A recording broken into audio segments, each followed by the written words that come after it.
दीपों की ज्योति से जगमगाती कार्तिक मास की एक शुभ संध्या थी। हवा में तुलसी की सुगंध फैली हुई थी। मंदिरों में आरती की ध्वनि गूंज रही थी। आज का दिन था तुलसी विवाह का।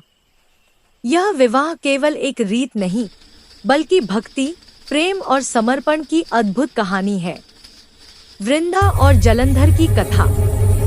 बहुत समय पहले एक महान तपस्विनी स्त्री थी, वृंदा। वह विष्णु की परम भक्त थी और असुरराज जलंधर की पत्नी थी। जलंधर अत्यंत बलशाली था, परंतु उसका बल वृंदा की पवित्रता और भक्ति से ही था। देवता उससे भयभीत थे, क्योंकि कोई उसे पराजित नहीं कर पाता था। एक दिन देवताओं ने भगवान विष्णु से प्रार्थना की, हे प्रभु, यदि जलंधर का अभिमान नहीं टूटा तो त्रिलोक असंतुलित हो जाएगा। विष्णु ने लीला रची। वे जलंधर का रूप धारण करके वृंदा के सामने प्रकट हुए।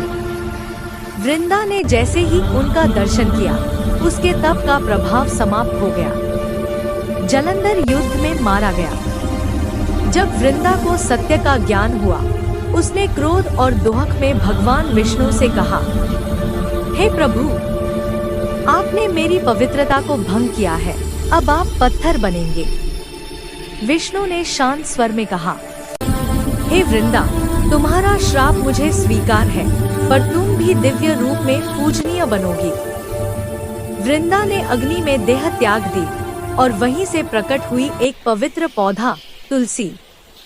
विष्णु अपने वचन के अनुसार शालिग्राम शिला के रूप में धरती पर विराजमान हुए। देवताओं ने तुलसी माता से कहा, अब तुम्हारा विवाह स्वयं श्रीहरि से होगा। तुम्हारा प्रेम अमर रहेगा।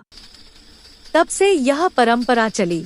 हर वर्ष देवउठनी एकादशी के दिन तुलसी और शालिग्राम, विष्णु का विवाह रचाया जाता है। तुलसी के चौरे को सजाया जाता है। चारों ओर दीप, फूल, आम्रपत्र और रंगोली। तुलसी को नववधू की तरह श्रृंगारित किया जाता है। लाल साड़ी, हल्दी, सिंदूर और गहनों से सजी हुई। शालिग्राम जी को दूल्हे के रूप में रखा जाता है। मंत्रों के साथ विवाह। ओम तुलस्या नमः, ओम नारायणाय नमः।